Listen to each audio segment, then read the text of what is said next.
presented by DNS Entertainment.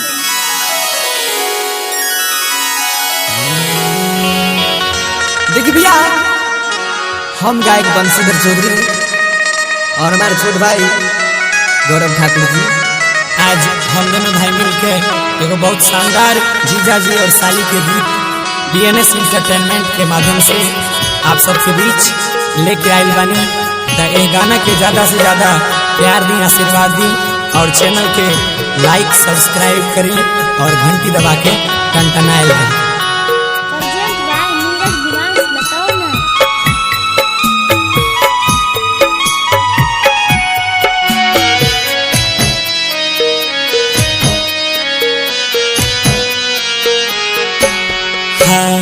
बड़ा रे जतन से साली के पटली रे, साली के पटली रे, से हो साली के सारू लेने जाए। हाँ हाँ से हो साली के सारू लेने जाए। अरे भैया बड़ा रे जतन से साली जी के पटली रे, साली जी के पटली रे, से हो साली के सारू लेने जाए। से हो साली के सारू लेने जाए। हमारे जानू के सारू लेने जाए।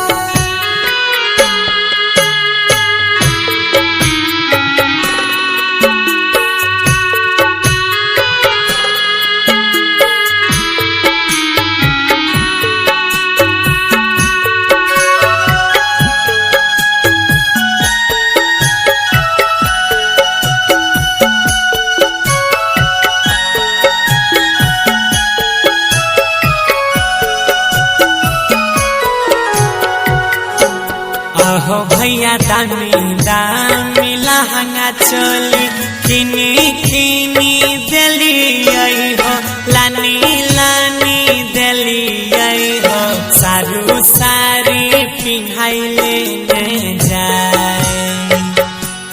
हाँ सारू सारी पिन्हाई लेने जाए। आहो भैया दामी दामी लहंगा चोली किनी किनी दिली आई हो, किनी किनी दिली आई हो, सारी पिन्हाई सारू लेने जाए।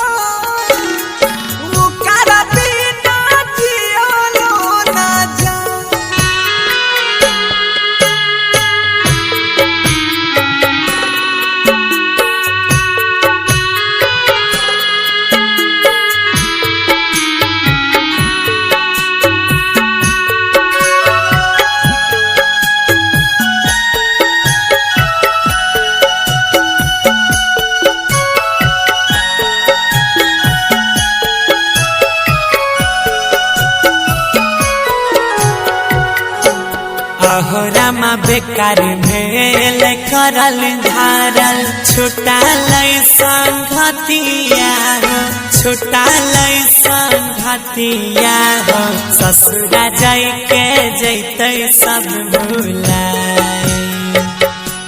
हाँ ससुरा जाय के जैते सब भुलाए।